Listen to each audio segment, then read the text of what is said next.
Hello ನಮಸ್ತೆ, ನಾನು ತೇಜಸ್ವಿನಿ ಹೆಗ್ಡೆ, ನನ್ನ ತಂಗಿ ಪೈಸ್ವಿನಿ ಹೆಗ್ಡೆ ಜೊತೆ ಮತ್ತೆ ಬಂದಿದ್ದೇನೆ. ಜೀವಯಾನ ಯೂಟ್ಯೂಬ್ ಚಾನೆಲ್, ಇದರಲ್ಲಿ ನಾನು ಈಗಾಗಲೇ ಒಂದು ಹೊಸ ಸರಣಿ ಆರಂಭಿಸಿದ್ದೇನೆ, ಲೈಫ್ ಸೂತ್ರ. ನಿಮಗೆಲ್ಲ ಗೊತ್ತೇ ಇದೆ.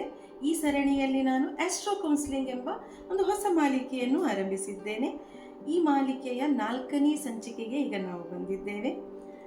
ನಿಮ್ಗೆಲ್ರಿಗೂ ಸ್ವಾಗತ, ಹಾಗೆ ನನ್ನ ತಂಗಿ ಪೈಸ್ವಿನಿಗೂ ಸ್ವಾಗತ ಕೋರ್ತೇನೆ. ಪೈಸ್ವಿನಿ, ನಾವು ಕಳೆದ ಸಂಚಿಕೆಯಲ್ಲಿ ಚಂದ್ರ ಮನಸ್ಸು, ಒಂದು ಮಗುವಿನಿಂದನೇ ಬೆಳೆಯೋದ್ರಿಂದ ನಾವು ಆ ಘಟ್ಟ ಫಸ್ಟ್ ತಗೊಂಡಿದ್ದೀವಿ. ಆ ಒಂದು ಶಿಶು ಗರ್ಭಾವಸ್ಥೆಯಲ್ಲಿರುವಾಗ ಅಥವಾ ಹುಟ್ಟಿದ 8 ವರ್ಷಗಳಲ್ಲಿ ಅವನ ಮನಸ್ಸಿನ ಮೇಲೆ ಯಾವೆಲ್ಲ ಬಾಹ್ಯ ವಸ್ತು ಅಥವಾ ವ್ಯಕ್ತಿ, ಯಾವೆಲ್ಲ ಥರದಲ್ಲಿ ತಾಯಿ, ಕುಟುಂಬ, ತಂದೆ, ಕೇಳುವ ಮಾತುಗಳು, ಭಜನೆ, ಕೀರ್ತನೆ ಅಥವಾ ಧನಾತ್ಮಕ ಅಥವಾ ಋಣಾತ್ಮಕ, ಈ ಅಂಶಗಳು ಯಾವ ರೀತಿ ಒಂದು ಮನಸ್ಸನ್ನು ರೂಪಿಸುತ್ತವೆ ಅನ್ನೋದನ್ನು ಕುರಿತು ತಿಳಿದುಕೊಂಡಿದ್ದೇವೆ. ಈ ಸಂಚಿಕೆಯಲ್ಲಿ ಹಾಗಾದರೆ ಇದೇಯಾ ರೂಪಿಸೋದು? ಒಂದು ಮಗು ಹುಟ್ಟುವಾಗಲೇ ತನ್ನದು ಅಂತ ಏನಾದರೂ ತಗೊಂಡು ಬರಲೇಬೇಕಲ್ಲ? ಅದು ಇರುತ್ತೆ ಖಂಡಿತ. ಅದು ಏನು ಎನ್ನುವುದನ್ನು ತಿಳಿಸ್ಕೊಡ್ಬೇಕು ಸ್ವಲ್ಪ ಅಂತ ಕೇಳ್ಕೊಳ್ತೇನೆ. ಹೌದು, ನಮ್ಮ ಪ್ರೀವಿಯಸ್ ವಿಡಿಯೋಸಲ್ಲಿ ನಾವು ಎಕ್ಸ್ಟರ್ನಲ್ ಇನ್ಫ್ಲೂಯೆನ್ಸಸ್ ಏನೇನು ಮಗುವಿನ ಮನಸ್ಸನ್ನು ರೂಪುಗೊಳಿಸಬಹುದು ಎಂಬುದನ್ನು ನೋಡ್ಕೊಂಡಿದ್ದೇವೆ. ಸೊ ಇವಾಗ ಹುಟ್ಟಿದ ಮೇಲೆ ಆಕ್ಚುಲ್ ಆಗಿ ಆ ಮಗುವಿನ ಕಾರ್ಮಿಕ್ ಪ್ಯಾಟರ್ನ್ ಶುರು. ಅಂದರೆ ಹುಟ್ಟಿದ ಕೂಡಲೇ ನೀವು ಜ್ಯೋತಿಷಿಗಳ ಹತ್ರ ಹೋಗ್ತೀರಲ್ವಾ, ಅವರು ಫಸ್ಟ್ ನೋಡೋದು ಪಂಚಾಂಗ, 5 ಎಲಿಮೆಂಟ್ಸ್, 5 ಅಂಗಗಳನ್ನು. ಅವು ಯಾವುದೆಂದ್ರೆ ವಾರ, ನಕ್ಷತ್ರ, ತಿಥಿ, ಯೋಗ, ಕರಣ. ವಾರ ಅಂದ್ರೆ ಎಲ್ಲರಿಗೂ ಅರ್ಥ ಆಗುತ್ತೆ ಅಲ್ವಾ? ಆ ವಾರ ಹೇಗಿರುತ್ತೆ? ಯೂಶುವಲ್ ಕಾಮನ್ ಆಗಿ ಎಲ್ಲರಿಗೂ ಗೊತ್ತಿದೆ. ಸೋಮವಾರ ಚಂದ್ರನಿಗೆ, ಆದಿತ್ಯವಾರ ಸೂರ್ಯನಿಗೆ, ಮಂಗಳವಾರ ಕುಜನಿಗೆ, ಮತ್ತೆ ಬುಧವಾರ ಬುಧ ಅಲ್ವಾ, ಗುರುವಾರ ಗುರುವಿಗೆ ಸಂಬಂಧಪಟ್ಟ, ಶುಕ್ರವಾರ ಶುಕ್ರನಿಗೆ ಸಂಬಂಧಪಟ್ಟದ್ದು, ಶನಿವಾರ ಶನಿಯ ಒಂದು ಗ್ರಹಕ್ಕೆ ಸಂಬಂಧಪಟ್ಟಿದ್ದು. ಸೊ ಆ ಒಂದು ಎನರ್ಜಿಯನ್ನು ತಗೊಂಡು ಬರುತ್ತೆ. ವಾರ ಅಗ್ನಿ ತತ್ವ ಅಂತೆ. ಓಕೆ, ಅಂದ್ರೆ ಅವನ ಆಕ್ಷನ್ನು, ಇನಿಷಿಯೇಟಿವ್ಸು, ಕರೇಜು, ಟ್ರಾನ್ಸ್ಫಾರ್ಮೇಶನ್ ಆಗುವುದು. ಅಂದ್ರೆ ಅಗ್ನಿ ಅಂದ್ರೆ ಟ್ರಾನ್ಸ್ಫಾರ್ಮೇಶನ್ ಅಲ್ವಾ? ಅದಕ್ಕೊಂದು ಹಾಕಿದ ವಸ್ತುವನ್ನು ಹಾಕಿದ್ರೆ ಅದು ಕರಗಿಸಿ ಬೇರೆ ಶೇಪ್ ತಗೊಳುತ್ತೆ. ಸೊ ಆ ಒಂದು ಎನರ್ಜಿಯ ಜೊತೆ ಒಂದು ಮಗು ಹುಟ್ಟಿ ಬಂತು, ಆಯ್ತಾ? ನೆಕ್ಸ್ಟ್ ನಕ್ಷತ್ರ. ನಕ್ಷತ್ರ ಅಂದ್ರೆ ಏನು? ಒಂದು ಆಕ್ಚುಲ್ ಆಗಿ ಮೇನ್ ಆಗಿ ನಕ್ಷತ್ರ ಅಂತ ಎಲ್ಲ ಕಡೆ ನಾವು ಕೇಳ್ತೀವಿ, ಹೌದಾ? ಎಲ್ಲಿ ಹೋದ್ರು ನೀ ನಕ್ಷತ್ರ ರಾಶಿ ಏನು ನಿಂದು? ದೇವಸ್ಥಾನಕ್ಕೆ ಹೋದ ಸಂಕಲ್ಪಕ್ಕೂ ನಕ್ಷತ್ರ ರಾಶಿ ಕೇಳ್ತಾರೆ. ಆಮೇಲೆ ಮದುವೆ ಮ್ಯಾಚ್ ಮೇಕಿಂಗ್ ಮಾಡುವಾಗ ನಕ್ಷತ್ರವನ್ನು ಕೇಳ್ತಾರೆ ಮೇನ್ ಆಗಿ. ಸೊ ಅದಕ್ಕೆ ಯಾಕೆ ಈ ನಕ್ಷತ್ರ ಅಂದ್ರೆ ಅಷ್ಟು ಇಂಪಾರ್ಟೆಂಟ್ ಅಂತ ತಿಳಿದುಕೊಳ್ಳೋಣ. ಸ್ವಲ್ಪ ಜಾಸ್ತಿ ನಕ್ಷತ್ರ ಬಗ್ಗೆ ಫೋಕಸ್ ಮಾಡ್ತೇವೆ. ಒಂದು ಮಗು ಹುಟ್ಟಿದಾಗ ಹೋಗಿ ಕೊಡ್ತೀವಲ್ಲ, ಡೇಟ್, ಟೈಮು, ಪ್ಲೇಸ್ ಎಲ್ಲ ಕೊಟ್ಟಿರ್ತೇವೆ. ಸೊ ಪಂಚಾಂಗನ ಕ್ರಿಯೇಟ್ ಮಾಡ್ತಾರೆ. ವಾರದ ಬಗ್ಗೆ ಮಾತಾಡಿದ್ವಿ. ನಕ್ಷತ್ರ ಅಂದ್ರೆ ಇದು ಚಂದ್ರನ ಮನೆಯಂತೆ, ಲೂನಾರ್ ಮ್ಯಾನ್ಷನ್ ಅಂತ ಹೇಳ್ತಾರೆ. ಹುಟ್ಟಿದ ದಿನ ಆ ಗಳಿಗೆಯಲ್ಲಿ ಚಂದ್ರ ಯಾವ ನಕ್ಷತ್ರದಲ್ಲಿ ಇರ್ತಾನಲ್ಲ, ಚಲಿಸ್ತಾ ಇರ್ತಾನೆ, ಆ ನಕ್ಷತ್ರ ಆ ಮಗುವಿದಾಗಿರುತ್ತೆ. ಸೊ ಅದಕ್ಕೆ ಚಂದ್ರನ ಮನೆ ಅಂತ. ಈಗ ಈ ನಕ್ಷತ್ರಕ್ಕೂ ಚಂದ್ರ ನಕ್ಷತ್ರ ಇದ್ದಾಗ ಹೇಗೆ ಚೇಂಜ್ ಆಗ್ತಾನೆ? ಒಟ್ಟು 27 ನಕ್ಷತ್ರ ಇದೆ. ಹಾಗಾದ್ರೆ 27 ನಕ್ಷತ್ರದಲ್ಲಿ ಬೇರೆ ಬೇರೆ ರೀತಿ ವರ್ತನೆ ಮಾಡ್ತಾನ ಅಂತ ಎಲ್ಲರಿಗೂ ಡೌಟ್ ಬರ್ಬೋದು. ಸೊ ಚಂದ್ರನ ಮನೆ ಅಲ್ವಾ? ಚಂದ್ರ ಅಂದ್ರೆ ಫಾರ್ ಎಕ್ಸಾಂಪಲ್ ಒಂದು ರೇಡಿಯೋ ತಗೊಳ್ಳಿ, ಆಯ್ತಾ? Radio is Chandra. ರೇಡಿಯೋ ಏನ್ ಕೆಲಸ ಮಾಡುತ್ತೆ ಇದೆಲ್ಲರಿಗೂ ಗೊತ್ತು. ಟ್ರಾನ್ಸ್ಮಿಟ್ ಮಾಡುತ್ತೆ, ಫ್ರೀಕ್ವೆನ್ಸಿಯಿಂದ ಎಲ್ಲ ಆಡಿಯೋ ರೆಕಾರ್ಡೆಡ್ ಎಲ್ಲ ಪ್ಲೇ ಮಾಡುತ್ತೆ. ಸೊ ಚಂದ್ರನ ಗುಣ ಅದು. ಅಂದ್ರೆ ಮನಸ್ಸು, ಇಮೋಷನ್ಸು, ಥಾಟ್ ಪ್ರೊಸೆಸ್ ಮಾಡುವಂಥದ್ದು, ಎಕ್ಸ್ಪ್ರೆಸ್ ಮಾಡುವಂಥದ್ದನ್ನ ಶಕ್ತಿಯನ್ನು ಕೊಡುವಂಥದ್ದು ಮನುಷ್ಯನಿಗೆಲ್ಲ ಚಂದ್ರ. ಚಂದ್ರ ಈ ರೇಡಿಯೋವನ್ನ ನೀವು ಒಂದು ಫ್ರೀಕ್ವೆನ್ಸಿಗೆ ಟ್ಯೂನ್ ಮಾಡಿದಾಗ ಆ ಫ್ರೀಕ್ವೆನ್ಸಿಗೆ ಬರುವ ಏನೇನು ಸಿಗುತ್ತಲ್ಲ ಅದನ್ನೆಲ್ಲ ಪ್ಲೇ ಮಾಡ್ತಾ ಹೋಗುತ್ತೆ, ಹೌದಾ? ಹಾಗೆಯೇ ಚಂದ್ರ ಯಾವ ನಕ್ಷತ್ರದಲ್ಲಿ ಇರ್ತಾನೋ ಅದರ ಎನರ್ಜಿಯನ್ನ ಅಬ್ಸಾರ್ಬ್ ಮಾಡ್ತಾನೆ. ಓಕೆ, ಸೊ ಆ ಎನರ್ಜಿನ ಅಬ್ಸಾರ್ಬ್ ಮಾಡಿ ಅದಕ್ಕೆ ರಿಲೇಟೆಡ್ ಥಾಟ್ ಪ್ರೊಸೆಸ್ ಅನ್ನ ಕ್ರಿಯೇಟ್ ಮಾಡಿ ಒಂದು ಮನುಷ್ಯನನ್ನು ಎಕ್ಸ್ಪ್ರೆಸ್ ಯಾವ ತರ ಮಾಡಬೇಕು ಅಂತೇಳಿ ಪ್ರಚೋದನೆ ಮಾಡ್ತಾನೆ. ಓಕೆ, ಈ ಅರ್ಥ ಆಯ್ತಲ್ಲ? ಸೊ ಚಂದ್ರ ಯಾವ ನಕ್ಷತ್ರ ಇರ್ತಾನೋ ತನ್ನ ಗುಣಗಳನ್ನ ಆ ಒಂದು ನಕ್ಷತ್ರದ ತಾನೇನು ಚಂದ್ರ ಯೋಚನೆ ಮಾಡುವ ಶಕ್ತಿಯನ್ನು ಕೊಡುವವನು. ಆ ನಕ್ಷತ್ರದ ಗುಣಗಳನ್ನು ತಗೊಂಡು ಅದನ್ನ ಪ್ರಚೋದನೆಗೆ ಕೊಡ್ತಾನೆ ಆ ಮಗುವಿಗೆ. ಈ ತರ ಯೋಚನೆ ಮಾಡು, ಈ ತರದ್ದೇ ಥಾಟ್ಸ್ ಕ್ರಿಯೇಟ್ ಮಾಡ್ಕೋ, ಹೀಗೆ ಈ ತರ ಬಿಹೇವ್ ಮಾಡು, ಈ ತರ ಎಕ್ಸ್ಪ್ರೆಸ್ ಮಾಡು ಅಂತ ಹೇಳ್ತಾನೆ ಚಂದ್ರ. ಸೊ ಹಾಗಾಗಿ ಒಟ್ಟು 27 ನಕ್ಷತ್ರಗಳಿವೆ ಅಲ್ವಾ? ಈ 27 ನಕ್ಷತ್ರಗಳನ್ನ ನೀವು ಜಾಯಿನ್ ಮಾಡಿದಾಗ ಒಂದು ಆಕಾಶದ ನಕ್ಷೆ ಕ್ರಿಯೇಟ್ ಆಗುತ್ತೆ. ಅಷ್ಟು ಇಂಪಾರ್ಟೆಂಟ್ ಆ ನಕ್ಷತ್ರ. ಇದನ್ನ ಯಾರು ನಮಗೆ ಜ್ಯೋತಿಷ್ಯವನ್ನು ಕೊಟ್ಟಿದ್ದಾರೋ, ಜನರ ಜೀವನವನ್ನು ಸುಧಾರಿಸಿಕೊಳ್ಳಲು ಆ ಮಹರ್ಷಿಗಳ ಕಣ್ಣುಗಳು ಅಂತ ಹೇಳ್ತಿದ್ರಂತೆ ನಕ್ಷತ್ರಗಳನ್ನ. ನಿಮ್ಮ ಚಂದ್ರ ಯಾವ ನಕ್ಷತ್ರದಲ್ಲಿದ್ದಾನೋ ಆ ದಿನ ನೀವು ಮಾಡುವ ಯಾವ ಇವೆಂಟ್ ಇರುತ್ತಲ್ಲ, ಆವಾಗ ಚಂದ್ರ ಯಾವ ನಕ್ಷತ್ರದಲ್ಲಿ ಇರ್ತಾನಲ್ವಾ, ಪ್ರತಿದಿನ ಚೇಂಜ್ ಆಗ್ತಾ ಇರುತ್ತೆ. ಆ ನಕ್ಷತ್ರ ಥಾಟ್ ಕ್ರಿಯೇಟ್ಸ್, ಒಂದು ನಕ್ಷತ್ರ ಎನರ್ಜಿ ಕೊಡ್ತಾ ಇರುತ್ತೆ ಆ ಚಂದ್ರನಿಗೆ. ನಿಮ್ಮ ಚಂದ್ರನಿಗೆ ಆಲ್ರೆಡಿ ಫಿಲ್ ಆಗಿದೆ, ಈ ಒಂದು ನಕ್ಷತ್ರ ಎನರ್ಜಿ ಅಬ್ಸರ್ವ್ ಮಾಡಿ ಕೂತಿದ್ದಾನೆ ಅವನು. ಮ್ಯಾಚ್ ಆಗ್ಬೇಕಲ್ವಾ? ಫಾರ್ ಎಕ್ಸಾಂಪಲ್, ಮದುವೆ ಆಗ್ತಾ ಇರ್ತೀರಾ, ನಿಮಗೆ ವಿರುದ್ಧವಾದ ನಕ್ಷತ್ರದಲ್ಲಿ ಆ ದಿನ ಚಂದ್ರ ಇರ್ತಾನೆ ಅಂತ ತಿಳ್ಕೊಳ್ಳಿ. ಏನೋ ಡಿಸ್ಟರ್ಬೆನ್ಸ್, ಏನೋ ಸರಿ ಆಗ್ತಾ ಇಲ್ಲ, ಇನ್ವಾಲ್ವ್ ಆಗಕ್ಕಾಗಲ್ಲ ನಿಮ್ಗೆ. ಆವಾಗ ಬೇರೆ ರೀತಿ ಒಂಥರ ಥಾಟ್ ಪ್ರೊಸೆಸ್ ಕ್ರಿಯೇಟ್ ಆಗ್ತಾ ಇರುತ್ತೆ, ಡಿಸ್ಟ್ರಾಕ್ಷನ್ಸ್ ಆಗುತ್ತೆ, ಡಿಸ್ಟರ್ಬ್ ಆಗುತ್ತೆ. ಎಂಡಿಗೆ ನೀವು ಹೇಳ್ಬೋದು, ಇವತ್ತು ಯಾಕೋ ನನಗೆ ಏನು ಖುಷಿನೇ ಅನಿಸ್ತಾ ಇಲ್ಲ, ಗೊತ್ತಾಯ್ತಾ? So main thought process create ಮಾಡೋದು ಆ ನಕ್ಷತ್ರ. ಆ ನಕ್ಷತ್ರ ಎನರ್ಜಿಯನ್ನ ಅಬ್ಸಾರ್ಬ್ ಮಾಡೋದು. ಫಾರ್ ಇನ್ನೊಂದು ಎಕ್ಸಾಂಪಲ್ ಕೊಡೋದಾದ್ರೆ, ಒಂದು ಸ್ಪಾಂಜ್ ತಗೊಳ್ಳಿ, ಬೇರೆ ಬೇರೆ ಕಲರ್ನ ಪಾತ್ರೆನ ಇಟ್ಕೊಳ್ಳಿ, ನೀರಿನ ಪಾತ್ರೆಗಳನ್ನ. ಸ್ಪಾಂಜ್ ಪ್ಲೇನ್ ಅಲ್ವಾ, ಅದರಲ್ಲಿ ನೀವು ಅದನ್ನ ಮುಳುಗಿಸಿ ತೆಗೆದಾಗ ಅದಕ್ಕೆ ಆ ನೀರಿನ ಯಾವ ಕಲರ್ ತಗೊಳುತ್ತಲ್ಲ ಆ ಕಲರ್ ಇದ್ದೇ ಆ ಸ್ಪಾಂಜ್ ಆ ಕಲರ್ ಆಗಿ ಬದಲಾಗುತ್ತೆ. ಸೊ ಇದೇ ತರ ನಕ್ಷತ್ರಕ್ಕೂ ಚಂದ್ರನಿಗೂ ಇರುವ ಸಂಬಂಧ, ಗೊತ್ತಾಯ್ತಲ್ಲ? ಹಾಗೆ ನಕ್ಷತ್ರದ ಮತ್ತೊಂದು ಇಂಪಾರ್ಟೆನ್ಸ್ ಏನು ಗೊತ್ತಾ? ಈ ಲೈಫ್ ಇವೆಂಟ್ಸ್ ಆ ಮಗುವಿದು ಅಥವಾ ಆ ವ್ಯಕ್ತಿದು ಹುಟ್ಟಿನಿಂದ ಸಾವಿನವರೆಗೆ ಡಿಸೈಡ್ ಆಗುವುದು ನಕ್ಷತ್ರದಿಂದ ಮೇಲಿನಿಂದ ಕ್ರಿಯೇಟ್ ಆದ ದಶಾ ಪದ್ಧತಿ ಅಂತ. ನೀವು ಕೇಳಿರ್ತಿಲ್ಲ, ದಶೆ ಅಂದ್ರೆ ಓಕೆ ನನಗೆ ಕುಜ ದಶೆ, ಗುರು ದಶೆ, ರಾಹು ದಶೆ ಹಾಗೆ ಅಂತಲ್ಲ ಅಲ್ವಾ? ಇದೆಲ್ಲ ಕ್ಯಾಲ್ಕುಲೇಟ್ ಆಗೋದು, ಇದನ್ನ ನಾವು ಕ್ಯಾಲ್ಕುಲೇಟ್ ಮಾಡೋದು ಈ ನಕ್ಷತ್ರದಿಂದಲೇ ಆಗಿರ್ತದೆ. ಫಾರ್ ಎಕ್ಸಾಂಪಲ್, ಈಗ ಕುಜ ನಕ್ಷತ್ರದಲ್ಲಿ ಯಾರಾದ್ರೂ ಹುಟ್ಟಿದ್ರೆ, ಯಾಕಂದ್ರೆ ಎವ್ರಿ ನಕ್ಷತ್ರಕ್ಕೂ ಒಂದೊಂದು ಗ್ರಹ ಅಸೈನ್ ಆಗಿರುತ್ತೆ, ಆಯ್ತಾ, ಲಿಂಕ್ ಆಗಿರುತ್ತೆ. ಈಗ ಅಶ್ವಿನಿ ನಕ್ಷತ್ರ ಹುಟ್ಟಿದವರಿಗೆ ಕೇತು ದಶೆ, ಕೇತು ಅಶ್ವಿನಿ ನಕ್ಷತ್ರದ ಅಧಿಪತಿ. ಹಾಗೆ ಭರಣಿಗೆ ಶುಕ್ರ, ಕೃತ್ತಿಕೆಗೆ ಸೂರ್ಯ, ರೋಹಿಣಿಗೆ ಚಂದ್ರ. ಸೊ ಅದಕ್ಕೆ ಯಾವ ನಕ್ಷತ್ರದಲ್ಲಿ ಯಾವ ಮಗು ಹುಟ್ಟುತ್ತಲ್ಲ ಅದರ ದಶೆ, ಅದರ ಟೈಮ್ ಇವೆಂಟ್ಸ್ ಅಂತ ಹೇಳ್ತಾರೆ, ಟೈಮ್ ಝೋನ್ ಓಪನ್ ಆಗುತ್ತೆ ಹೇಳ್ತಾರಲ್ಲ. ಸೊ ಆ ಮಗುವಿಗೆ ಆ ನಕ್ಷತ್ರದ ಅಧಿಪತಿಯ ದಶೆ ಶುರುವಾಗುತ್ತೆ. ಸೊ ಇಷ್ಟು ಇಂಪಾರ್ಟೆಂಟ್ ಅಲ್ವಾ? ಫಾರ್ ಎಕ್ಸಾಂಪಲ್, ಈಗ ಒಬ್ರು ಕೃತಿಕಾ ನಕ್ಷತ್ರ ಹುಟ್ಟಿದವರಿಗೆ ಸೂರ್ಯ ದಶೆಯಿಂದ ಶುರುವಾಗುತ್ತೆ. ಸೊ ಸೂರ್ಯನ ಸಂಬಂಧಪಟ್ಟ ಎಲ್ಲ ಕ್ಯಾರೆಕ್ಟರಿಸ್ಟಿಕ್ಸ್, ಗುಣವಿಶೇಷ ಅದರೆಲ್ಲ ಶುರುವಾಗ್ತಾ ಹೋಗುತ್ತೆ ಆ ಮಗುವಿಗೆ, ನೆಗೆಟಿವ್ ಯಾವ್ದಾದ್ರು. ಸೊ ಹಾಗೆ ಚಂದ್ರ ನಕ್ಷತ್ರದಲ್ಲಿ ಹುಟ್ಟಿದವರಿಗೆ ಚಂದ್ರ ದಶೆ ಶುರುವಾಗಿರುತ್ತೆ. ಹಾಗೆ ಪ್ರತಿಯೊಬ್ಬರಿಗೂ ಹಾಗೆ ಆ ಸೀಕ್ವೆನ್ಸ್ ಅಲ್ಲಿ ಮುಂದೆ ಹೋಗ್ತಾ ಹೋಗುತ್ತೆ. ಈಗ ಫಾರ್ ಎಕ್ಸಾಂಪಲ್, ಚಂದ್ರ ನಕ್ಷತ್ರ ಹುಟ್ಟಿದವರಿಗೆ ಚಂದ್ರ ದಶೆ ಶುರುವಾದ್ರೆ ನೆಕ್ಸ್ಟ್ ಬರೋದು ಕುಜ ಆದ್ಮೇಲೆ ರಾಹು ಆದ್ಮೇಲೆ ಗುರು ಆದ್ಮೇಲೆ ಶನಿ ಆದ್ಮೇಲೆ ಬುಧ ಆದ್ಮೇಲೆ ಕೇತು ಆದ್ಮೇಲೆ ಶುಕ್ರ ಆದ್ಮೇಲೆ ಸೂರ್ಯ ಆದ್ಮೇಲೆ ಚಂದ್ರ. ಹೀಗೆ ಸೀಕ್ವೆನ್ಸ್ ಹೋಗ್ತಾ ಹೋಗುತ್ತೆ.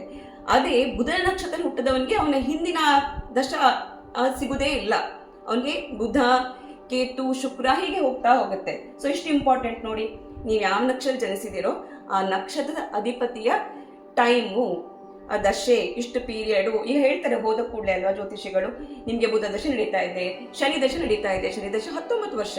ಸೊ 19 ವರ್ಷ ಶನಿ ದಶೆ ಇರುತ್ತೆ ನಿಮ್ಗೆ. ಆಮೇಲೆ ನೆಕ್ಸ್ಟ್ ಸೀಕ್ವೆನ್ಸ್ ಅಲ್ಲಿ ಯಾವ್ದು ಬರುತ್ತೋ ಆಗ್ತಾ ಹೋಗುತ್ತೆ. ಕೆಲವರಿಗೆ ಶನಿ ದಶೆ ಸಿಗಲ್ಲ, ಯಾಕಂದ್ರೆ ಬುಧನಿಂದ ಶುರುವಾಗಿದ್ದವರಿಗೆ ಅದಕ್ಕೆ ಬರುವಷ್ಟೊತ್ತಿಗೆ, ಯಾಕಂದ್ರೆ 120 years ಇದು ಮಾತ್ರ ಕ್ಯಾಲ್ಕುಲೇಟ್. ಒಂದು ಮನುಷ್ಯನಿಗೆ 120 ವರ್ಷ ಅಂತ ದೇವ್ರು ಮಾಡಿಟ್ಟಿದ್ದಾನೆ ಅಟ್ ದ ಮೋಸ್ಟ್. ಸೊ ಯಾರಾದ್ರೂ ಬದುಕಿದ್ರವರಿಗೆ ಎಲ್ಲ ನಕ್ಷತ್ರ, ಎಲ್ಲ ಗ್ರಹಗಳ ದಶೆ ಬಂದಿರುತ್ತೆ. ಓಕೆ, ಅದಕ್ಕೆ ಅಷ್ಟು ಇಂಪಾರ್ಟೆಂಟ್ ನಕ್ಷತ್ರ. ಯಾಕೆಂದ್ರೆ ಸಂಕಲ್ಪ ಮಾಡುವಾಗ ಅದು ಸಬ್ ಕಾನ್ಶಿಯಸ್ ಮೈಂಡ್, ಅಂದ್ರೆ ಥಾಟ್ಸ್ ಅನ್ನು ಕ್ರಿಯೇಟ್ ಮಾಡುತ್ತಲ್ವ ನಕ್ಷತ್ರ. ಅದಕ್ಕೆ ಪ್ರತಿ ಸಲ ಅದನ್ನು ಹೇಳಿದಾಗ ಅದಕ್ಕೆ ಸಂಬಂಧಪಟ್ಟ ಅಥವಾ ಅದಕ್ಕೆ ಮ್ಯಾಚ್ ಆಗುವ ಥರ ಯಾವ್ದಾದ್ರು ಒಂದು ಇವೆಂಟ್ ಅನ್ನು ನಾವು ಅಲ್ಲಿ ಫಿಕ್ಸ್ ಮಾಡಿದಾಗ ಸಕ್ಸಸ್ ಸಿಗುತ್ತೆ ಅಂತ. ಅಂದ್ರೆ ಮನಸ್ಸು ಚೆನ್ನಾಗಿದ್ರೆ ಫೋಕಸ್ ಚೆನ್ನಾಗಿರುತ್ತೆ, ಇವೆಂಟ್ ಸಕ್ಸಸ್ ಆಗುತ್ತೆ. ಆ ಮನಸ್ಸಿಗೆ ಸಂಬಂಧಪಟ್ಟ ಒಳ್ಳೊಳ್ಳೆದನ್ನೇ ಎಲ್ಲ ಸಿಗ್ತಾ ಹೋಗುತ್ತೆ ಸೋರ್ಸಸ್. ಅದಕ್ಕೆ ನಕ್ಷತ್ರ ವೆರಿ ಇಂಪಾರ್ಟೆಂಟ್ ಅಂತ ತಿಳ್ಕೊಂಡ್ವಿ. ಇನ್ನೊಂದು ರಾಶಿ ಅಂತ ಕೇಳ್ತಾರೆ. ಈ ರಾಶಿ ಅಂದ್ರೆ ಏನು? ರಾಶಿ ಒಂದು ಸ್ಥಿರ, ಅದಕ್ಕೆ ಒಂದು ಕಡೆ ಗುಂಪು ಅಂತ ಅರ್ಥ. ಈ ನಕ್ಷತ್ರಗಳನ್ನು ಒಟ್ಟುಗೂಡಿಸಿ ಒಂದು ಗುಂಪನ್ನು ಮಾಡಿದ್ದಾರೆ. ಈಗ ಅಶ್ವಿನಿ, ಭರಣಿ, ಕೃತ್ತಿಕೆಯ ಅರ್ಧ ಭಾಗ ಮೇಷರಾಶಿ ಅಂತ ಆಗುತ್ತೆ.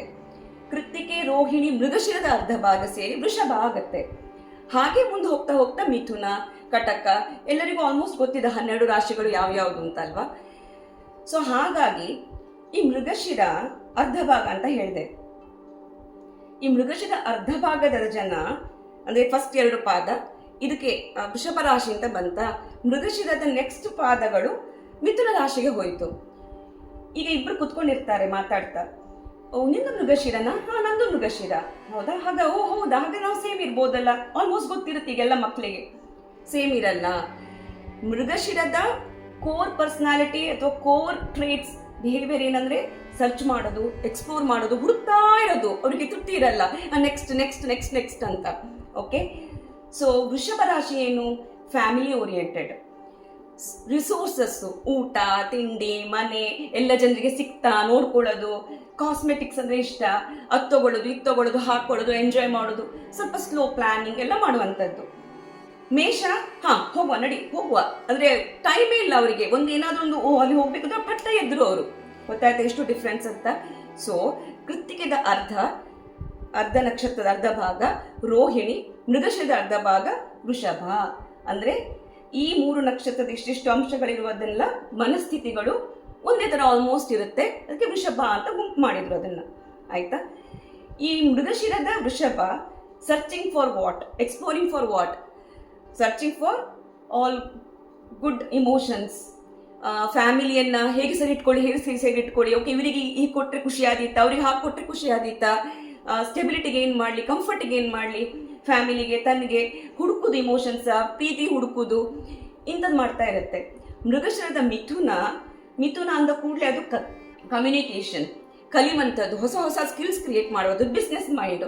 ಇದನ್ನು ಕಲ್ತ್ರೆ ಹಾಗೆ ಆಗ್ಬೋದು, ಅದನ್ನು ಕಲ್ತ್ರೆ ಹಾಗಾಗ್ಬೋದು, ಸ್ಕಿಲ್ಸ್ ಡೆವಲಪ್ ಮಾಡ್ಕೋಬೇಕು ಅಂತ ಹುಡುಕ್ತಾನೇ ಇರ್ತಾರೆ ಅವರು. ಆಯ್ತಾ, ಸೊ ಎಷ್ಟು ಡಿಫ್ರೆನ್ಸ್ ಆಯ್ತು ನೋಡಿ ರಾಶಿಯಲ್ಲಿ. ನಕ್ಷತ್ರ ಒಂದೇ, ಬಟ್ ಅದರದ ಪರ್ಸನಾಲಿಟಿ, ಬಿಹೇವಿಯರ್, ಯೋಚನೆಗಳು ಡಿಫ್ರೆಂಟ್ ರಾಶಿಯ ಮೇಲೆ ಡಿಪೆಂಡ್ ಆಗುತ್ತೆ. ಎಸ್, ಅದಕ್ಕೆ ಗ್ರೂಪ್ ಮಾಡಿರ್ತಾರೆ. ಅದಕ್ಕೆ ರಾಶಿನ ಸ್ಪೆಸಿಫಿಕ್ ಆಗಿ ಹೇಳಬೇಕು. ಯಾಕಂದ್ರೆ ಮೃಗಶಿರ ಅಂದ್ರೆ ಮಿಥುನನು ಬಂತು, ನಿಮ್ಗೆ ವೃಷಭನು ಬಂತು, ಅದಕ್ಕೆ ರಾಶಿಯನ್ನ ಕೇಳ್ತಾರೆ.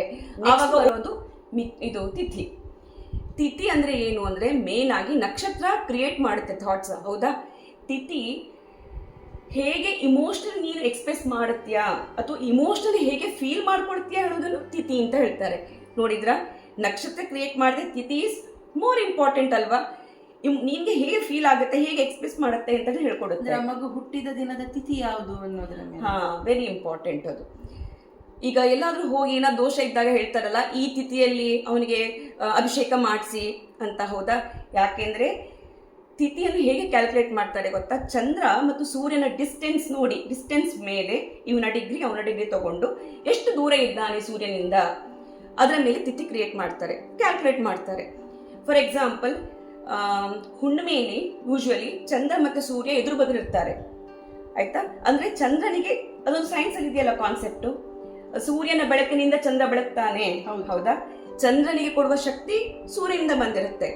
ಸೊ ಎಷ್ಟು ಶಕ್ತಿ ಆ ಮಗುವಿಗೆ ಇದೆ ಸೂರ್ಯನಿಗೆ ವಿತ್ ರೆಸ್ಪೆಕ್ಟ್ ಟು ಸೂರ್ಯ, ಅದನ್ನ ಕ್ಯಾಲ್ಕುಲೇಟ್ ಮಾಡಿ ತಿಥಿಯನ್ನ ಡಿಸೈಡ್ ಮಾಡ್ತಾರೆ. ಹುಣ್ಣಿಮೆಯಲ್ಲಿ ಹುಟ್ಟಿದವರಿಗೆ ಪೂರ್ತಿ ಸೂರ್ಯನ ಬೆಳಕು ಸಿಗ್ತಾ ಇರುತ್ತೆ. ಆಯ್ತಾ, ಅವರನ್ನು ಕಂಟ್ರೋಲ್ ಮಾಡಕ್ಕಾಗಲ್ಲ, ಯಾಕೆಂದ್ರೆ ಅವರಿಗೆ ಸಿಕ್ಕಾಯ್ತು ಸೂರ್ಯನಿಂದ ಬೇಕಾಗಿದೆ ಎಲ್ಲದನ್ನು. ಹಾಗೆ ಸೂರ್ಯನ ಹಿಂದೆ ಸೂರ್ಯನ ಮತ್ತೆ ಚಂದ್ರ ಒಟ್ಟಿಗೆ ಸೇರಿದಾಗ ಅಂದ್ರೆ ಸೂರ್ಯನ ಕಂಟ್ರೋಲ್ ಅಲ್ಲಿ ಬಂತು ಚಂದ್ರ. ಆಗ ಹೇಳ್ತಾರೆ, ಓ ಇವ ಅಮಾವಾಸ್ಯೆಯಲ್ಲಿ ಹುಟ್ಟಿದ್ರು ಅಂತ. ಹೌದಾ, ಅಮಾವಾಸ್ಯೆಯಲ್ಲಿ ಹುಟ್ಟಿದ್ರು ಅಂದ್ರೆ ಅರ್ಥ ಅವರಿಗೆ ಎಕ್ಸ್ಟ್ರಾ ಎನರ್ಜಿ ಬೇಕಾಗುತ್ತೆ, ಅವರ ತಂದೆಯಿಂದಲೋ ಅಥವಾ ತಂದೆಯ ಸಮಾನರಿಂದ ಅಥವಾ ಆ ಸೂರ್ಯನಿಗೆ ಸಂಬಂಧಪಟ್ಟ ಜನರಿಂದ ಆ ಮಗುವಿಗೆ ಹೆಚ್ಚು ಡೈರೆಕ್ಷನ್ ಬೇಕಾಗುತ್ತೆ, ಎನರ್ಜಿ ಬೇಕಾಗುತ್ತೆ. ನೋಡಿದ್ರೆ ತಿಥಿ ಅಂದ್ರೆ ಎಷ್ಟು ಇಂಪಾರ್ಟೆಂಟ್ ಅಂತ. ತಿಥಿಗೆ ಇನ್ನೊಂದು ಹೇಳಬೇಕು ಅಂತ ಇದ್ದೇನೆ.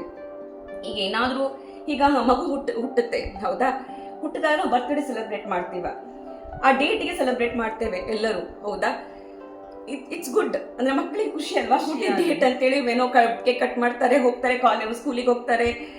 ನೀವು ಅಥವಾ ಇವನ್ ದೊಡ್ಡವರು ಅಷ್ಟೇ ಡಿಸ್ಟ್ರಿಬ್ಯೂಟ್ ಮಾಡ್ತಾರೆ, that is date.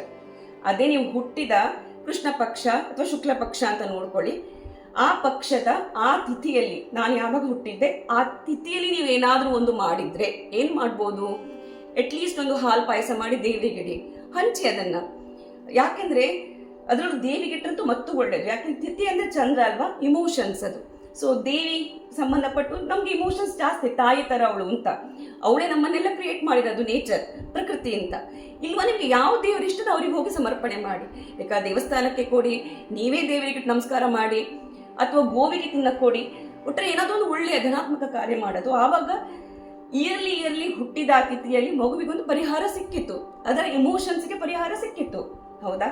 So important is ತಿಥಿಯ ದಿನ ಸ್ಪೆಷಲ್ ಆಗಿ ಏನಾದರೂ ಮಾಡಿ ಆ ಮಗುವಿಗೂ ಅಥವಾ ನಮಗೋಸ್ಕರ ನಾವು ಮಾಡ್ಕೋಬಹುದು. ನಮ್ಮ ಮನಸ್ಸು ಮಗುವಿಗಿಂತಲೂ ಕಾಂಪ್ಲಿಕೇಟೆಡ್ ಇರುತ್ತೆ. ಕೃಷ್ಣ ಪಕ್ಷದಲ್ಲಿ ಹುಟ್ಟಿದಾರೋ ಶುಕ್ಲ ಪಕ್ಷದಲ್ಲಿ ಹುಟ್ಟಿದಾರೋ ಆ ತಿಥಿಗಳ ಮೇಲೆ ಮಾಡಬೇಕು.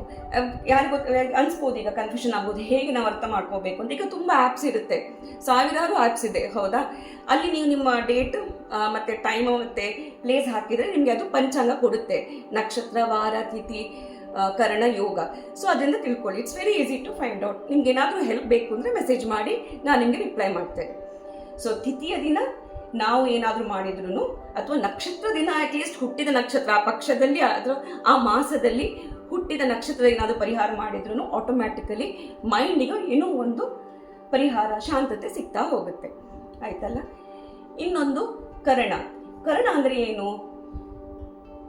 ಥಾಟ್ ಕ್ರಿಯೇಟ್ ಆಯ್ತಾ, ಇಮೋಷನ್ಸ್ ಹೇಗೆ ಫೀಲ್ ಮಾಡ್ಕೊಳ್ಳೋದು ಅಂತ ತಿಳ್ಕೊಂಡಾಯ್ತಾ.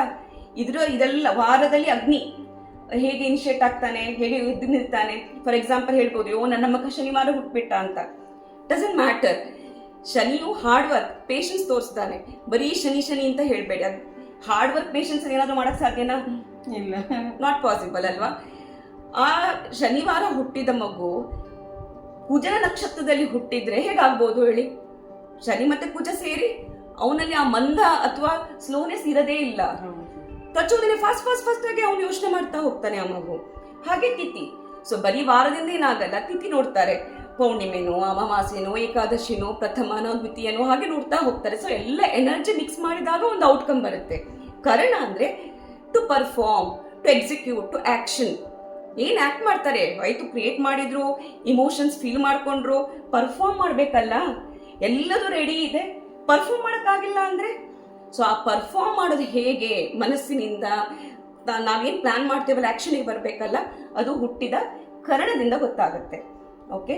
ಸೊ ನೋಡಿ ಎಷ್ಟು ಇಂಪಾರ್ಟೆಂಟ್. ನಾವು ಬರೀ ನಕ್ಷತ್ರ ರಾಶಿ, ಬಟ್ ನಕ್ಷತ್ರ ಇಂಪಾರ್ಟೆಂಟ್ ಇಲ್ಲ ಅಂತ ಹೇಳಲ್ಲ, ಎಲ್ಲದೂ ಮ್ಯಾಟ್ರ್ ಆಗುತ್ತೆ. ಇದೆಲ್ಲ ನೆಕ್ಸ್ಟ್ ಯೋಗ. ಯೋಗ ಅಂದ್ರೆ ಯೂಶಲಿ ಅವಳ ಯೋಗ, ಇವಳ ಯೋಗ, ಒಳ್ಳೇದಪ್ಪ ಅನ್ನೋ ಯೋಗ.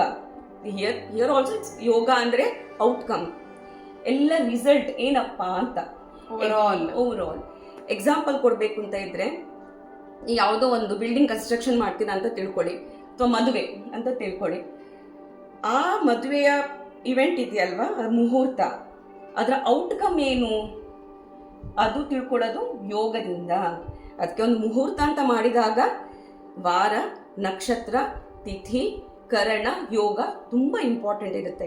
5 ಎಲಿಮೆಂಟ್ ಯಾವಾಗ ಚೆನ್ನಾಗಿ ಲೈನ್ ಆಗಿರುತ್ತಲ್ಲ, ಆ ದಿನ ನಿಜವಾಗ್ಲೂ ಸಕ್ಸಸ್ ಸಿಕ್ಕೇ ಸಿಗುತ್ತೆ, ಫಲ ತುಂಬ ಚೆನ್ನಾಗಿರುತ್ತೆ. ಅದಕ್ಕೆ ಮದುವೆ ಮುಹೂರ್ತ ಅಂತ ತುಂಬ ಇಂಪಾರ್ಟೆಂಟು. ಈಗ ಮಗು ಹುಟ್ಟಿದಾಗ ಹೊರಸ್ಕೋಪ್ ಕ್ರಿಯೇಟ್ ಮಾಡ್ತಿರಲ್ವಾ, ಇವನ್ ಎವ್ರಿ ಮುಹೂರ್ತಕ್ಕೊಂದು ಹೊರಸ್ಕೋಪ್ ಕ್ರಿಯೇಟ್ ಆಗುತ್ತೆ. ಸೊ ಪಂಚಾಂಗಗಳ ಇಂಪಾರ್ಟೆನ್ಸ್ ತಿಳಿಯುತ್ತಲ್ಲ. ಸೊ ಹುಟ್ಟಿದ ಮಗು ತನ್ನ ಜೊತೆ ತರೋದು ಪಂಚಾಂಗ ಮೊದಲು. ಆ ಪಂಚಾಂಗವನ್ನು ಯೂಸ್ ಮಾಡಿ ಮುಂದೆ ಹೊರಸ್ಕೋಪ್ ಎಲ್ಲ ಕ್ರಿಯೇಟ್ ಮಾಡ್ತಾ ಮುಂದೆ ಹೋಗುದು, ರೀಡ್ ಮಾಡೋದು, ಮತ್ತೆ ಅನಾಲಿಸಿಸ್ ಮಾಡೋದು ಹೊರಸ್ಕೋಪ್ ಅನ್ನ. ಸೊ ಒಳ್ಳೆಯ ಜ್ಯೋತಿಷಿ ತುಂಬಾ ಮುಖ್ಯ. ಹೌದು, ತುಂಬಾ ಇಂಪಾರ್ಟೆಂಟ್. ಎಲ್ಲದಕ್ಕೂ ಆಕ್ಚುಲಿ ಇಂಪಾರ್ಟೆಂಟ್. ಈ ಒಳ್ಳೆ ಡಾಕ್ಟರ್ ಇಸ್ ಇಂಪಾರ್ಟೆಂಟ್, ಒಳ್ಳೆ ಲಾಯರ್ ಇಂಪಾರ್ಟೆಂಟ್, ಹಾಗೆ ಒಳ್ಳೆ ಜ್ಯೋತಿಷಿಯು ತುಂಬಾ ಇಂಪಾರ್ಟೆಂಟ್. ಪಾಸಿಟಿವ್ ಇರುವ ಜ್ಯೋತಿಷಿಗಳು ತುಂಬಾ ಒಳ್ಳೇದು. ಕೆಲವೆಲ್ಲ ನೋಡ್ತೀವಲ್ಲ, ತುಂಬಾ ನೆಗೆಟಿವ್ ಮಾತಾಡೋದು ಕೂಡ ಜ್ಯೋತಿಷ್ಯವೇ ಹಾಗೆ ಇರುತ್ತೆ. So always go to a very positive astrologer ಅಥವಾ ಗೈಡ್ ಮಾಡುವ ಆಸ್ಟ್ರಾಲಜರ್ ಹತ್ರ ಹೋಗಿ ಕೇಳಿ. ಅವರು ಆಕ್ಚುಲಿ ತುಂಬಾ ಒಳ್ಳೆಯವರಿದ್ರೆ ಅವರೇ ಹೇಳ್ಬಿಡ್ತಾರೆ, ಈ ತರ ದೋಷ ಇದೆ, ಪರಿಹಾರ ಮಾಡಿದ್ರೆ ಆಮೇಲೆ ಅದು ಚೆನ್ನಾಗಾಗ್ತಾ ಹೋಗುತ್ತೆ. ಸೊ ಅಲ್ಲಿ ಸಾಲ್ವ್ ಆಗಿ ಬಿಡುತ್ತೆ. ಸೊ ಮಗು ಹುಟ್ಟುವಾಗ ತರೋದು ಫಸ್ಟ್ ತನ್ನ ಕಾರ್ಮಿಕ್ ಪ್ಯಾಟರ್ನ್ಸ್ ಅಂದ್ರೆ ಪಂಚಾಂಗ ಅಂತ ಹೇಳಿ ನಾನು ತಿಳಿಯಪಡಿಸ್ತೇನೆ. ಧನ್ಯವಾದ. ಸ್ವಲ್ಪ ಸುದೀರ್ಘವಾದರೂ ಎಲ್ಲರೂ ಅರ್ಥ ಮಾಡಿಕೊಳ್ಳಲೇಬೇಕಾದಂಥ ಒಂದು ಬೇಸಿಕ್, ಒಂದು ಅಡಿಪಾಯ ಅಂತ ಹೇಳ್ಬೋದು. ಮುಂದೆ ನಾವು ಅವಳ ಕ್ಲೈಯೆಂಟ್ಸ್ ಅನುಭವಗಳನ್ನು ನಿಮ್ಮ ಜೊತೆ ಹೇಗೆ ಅವಳು ಮಾಡ್ತಾಳೆ, ಪರ್ಫಾರ್ಮ್ ಮಾಡ್ತಾಳೆ ಆಸ್ಟ್ರೋ ಕೌನ್ಸಿಲಿಂಗ್ ಅನ್ನೋದನ್ನು ತಿಳಿದುಕೊಳ್ಳುವಾಗ ಈ ಒಂದು ತಳಹದಿ ಕನಿಷ್ಠ ಮಾಹಿತಿ ಇರಬೇಕು ಅನ್ನುವ ಕಾರಣದಿಂದ ಸುದೀರ್ಘವಾಗಿ ನೀಡಿದೆವು. ಅರ್ಥವಾಗಿದೆ ಎಂದುಕೊಳ್ತೇನೆ. ಅರ್ಥವಾಗದಿದ್ದಲ್ಲಿ ಏನೇ ಒಂದು ಸಂಶಯವಿದ್ದರೂ ದಯವಿಟ್ಟು ಮುಕ್ತವಾಗಿ ಪ್ರಶ್ನಿಸಿ, ಅದಕ್ಕೆ ಉತ್ತರಿಸಲಾಗುವುದು. ಮುಂದಿನ ಸಂಚಿಕೆಯಲ್ಲಿ ನಾವು ಅವಳ ಕೇಸ್ ಸ್ಟಡಿಯ ಬೇಸ್, ಅವಳಿಗೆ ಬಂದ ಕ್ಲೈಂಟ್ಸ್ಗಳ ಕೇಸ್ ಸ್ಟಡಿಯ ಒಂದು ಸೋದಾಹರಣದ ಮೂಲಕ ಇದರ ಕುರಿತ ಹೆಚ್ಚಿನ ಮಾಹಿತಿಯನ್ನು ತಿಳಿದುಕೊಳ್ತಾ ಹೋಗ್ತೇವೆ. ಬನ್ನಿ, ಜೊತೆಯಾಗಿ ಜೊತೆಯಾಗಿ ಸಾಗೋಣ ಎಂದು ಕೋರಿಕೊಳ್ಳುತ್ತೇನೆ. ಧನ್ಯವಾದ. ನಮಸ್ತೆ.